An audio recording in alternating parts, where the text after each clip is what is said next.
রিয়া গাঙ্গুলি কলকাতার এক অভিনেত্রী শাকিব খানের শালীর চরিত্রে এবং ইদিকা পালের বোনের চরিত্রে অভিনয় করতে যাচ্ছে। সেটা নিয়ে কথা বলবো। শাকিব খানের সাথে কাজ করা নিয়ে রিয়া গাঙ্গুলি কী বলছে সেটা নিয়ে আপনাদের সাথে কিছুক্ষণ একটু বিস্তারিত আলোচনা করব। সম্পূর্ণ ভিডিও দেখবেন, দেখে বুঝবেন যে বরবাদ নিয়ে আমাদের একটু আলোচনা করা দরকার। এখন যেহেতু ক্রিকেটে আমাদের ঢাকা ক্যাপিটালস অনেক সম্মান নিয়ে আসছে, এটা ভালো লাগার একটা বিষয় যে ক্রিকেটে তারা অন্য লেভেলে, অন্য নেক্সট লেভেলে নিয়ে গেছে। তারা একটানা 15 ম্যাচ আছে ঢাকা ক্যাপিটালস, এটা একটা গ্রিজ বুকে নাম উঠেছে। এটা নিয়ে আমরা কথা বলছি, বারবার বলছি, এগুলো নিয়ে এখন একটু হালকা হালকা থাকি ভাই। এই কথা নিয়ে আর কত কি বলবো। এখন আমাদের মূল টপিকে আসি যে মেগাস্টার শাকিব খানের তার যে এই যে বরবাদ ছবিটা যে বিগ বাজেটের, বিগ অ্যারেঞ্জমেন্টের, বিগ কাস্টিংয়ের, কলকাতার যিশু সেন আছে না আছে সেটা তো আপনারা জানেন, সেটা ভালো মতনই জানেন যে কে আছে না। এখন আবার নতুন একজন অভিনেত্রী যুক্ত হইল ইদিকা পালের সঙ্গে, তার বোনের চরিত্রে। এইটা তো আমরা জানতাম না, কিন্তু এই ক্রিকেট চলার মাঝে আমরা এই খবরটা জানতে পারছি, কিন্তু এই খবরটা অনেকেই জানে। তারপর আপনাদের সাথে একটু কথা বলতে আসলাম, কেননা আমরা এখন ক্রিকেট নিয়ে আমার দুঃখে কষ্টে একদম জর্জরিত বলতে পারেন, যাই বলেন কোনোভাবেই ক্রিকেট থেকে ছাড়তে পারি না। এখন আর কী বলবো ভাই, বলার ভাষা হারিয়ে ফেলছি। তার জন্য বলতেছি যে শাকিব খানের সাথে কাজ করতে পেরে রিয়া গাঙ্গুলি পুরো এক্সাইটেড, তার সাথে কাজ করার অভিজ্ঞতা। তার ছবি দেখছে তুফান, তার সাথে দেখা হয়েছে এমনি শুটিংয়ে, এখন তো তার সাথে দেখা হয় না, মনে হয় শুটিং করছে। এই যে কয়েকদিন আগে যে শুটিং হয়েছে তখন রিয়া গাঙ্গুলি বাংলাদেশে আসার কথা ছিল, আসছেও মনে হয়, শুটিংও করছে। এখন ইন্ডিয়াতে শুটিং বাকি আছে, কয়েকদিনের শুটিং প্রায় সম্পূর্ণ হয়ে গেছে।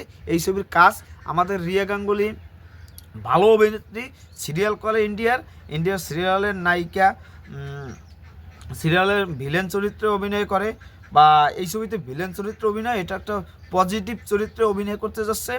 আশা করি ভালো কিছু হবে। পরিশেষে বলতে পারি আমাদের শাকিব খানের সাথে নতুন নতুন অভিনেত্রী আসুক, নতুন নতুন অভিনেতা আসুক, এটাই চাই। পুরানো অভিনেতা তারা অনেক কাজ করছে, তাদের সাথে শাকিব খানের স্ক্রিন দেখা শেষ হয়ে গেছে। যদি একজন নতুন যদি থাকে তাহলে তার কাছ থেকে নতুন কিছু পেতে পারি। আর পুরান যদি অভিনেতা অভিনেত্রী হয় তাদের কাছ থেকে দেখা হয়ে গেছে যে তারা এই জুটি আসলে কি হতে পারে, কি হবে না হবে, সেটা আমরা বোঝা হয়ে গেছে, ধারণা হয়ে গেছে। এই যে ইদিকা পালের সাথে একটা ছবি করছে, এখন 2টা। এখন আস্তে আস্তে আমরা আরও ভবিষ্যতে কি হতে পারে। আর ইদিকা পাল যদি বেশি নকরামি করে শাকিব খান পরে বাদ দিয়ে দেবে না, হ্যাঁ শাকিব খান নতুন একটা আর্টিস্ট তৈরি করে নেবে না। এগুলো নিয়ে কথাবার্তা বাদ দিই, আমরা মূল কথায় আসি, টপিকে আসি। আমরা বরবাদ আর মাত্র ওই আগামী মাস থেকে রোজা শুরু করতে গেলে আগামী মাসেই রোজা শুরু মনে হয়, আগামী মাসে লাস্ট দিক দিয়ে বা পরের মাসে প্রথম দিক দিয়ে। এগুলো আছে, 3 মাস আছে এই ছবি মুক্তির জন্য। আমরা এখন এগুলো নিয়ে কথাবার্তা বাদ দিয়ে আমরা পজিটিভ কথা বলি, পজিটিভভাবে আগাই। সবাই ভালো থাকবেন, ধন্যবাদ। অল সাকিবিয়ানসরা এখন বরবাদ নিয়ে থাকেন, ক্রিকেট আগামীকাল খেলা আছে, এগুলো নিয়ে থাকতে কী করবেন, তারপরেও যা মন চায় আপনারা করেন। ক্রিকেটে আগামীকাল খেলা আছে ঢাকার, এটা দুঃখজনক কি হয়, আবারও পাস হয় নাকি তা জানি না, দেখা যাক, কবে অপেক্ষা করি কালকে বিষয়ে। আর ক্রিকেট নিয়ে কথা বলতে ইচ্ছে হয় না, কিন্তু তারপরও ক্রিকেট শাকিব খানের দল, এটা আমরা বলতেও পারি না, কিছু ছাড়তেও পারি না। এটা আমাদের এখন অসুখের মতন হয়ে গেছে, আমাদের এই বিষয়টা অসুখের মতন হয়ে গেছে, ছাড়তে পারি না। বরিশাল ছেড়ে ঢাকাকে সাপোর্ট করি, এলাকায় আসছি পর কত বাজে কথা বলছে, তারপরেও কিছু বলার নাই। ঢাকা বস লাভ ইউ, খেলা দেখবো, চাইলেও দেখতে চাবো না, তারপরও দেখা লাগবে, কিছু করার নাই। সবাই ভালো থাকবেন, ধন্যবাদ। অল সাকিবিয়ানসরা।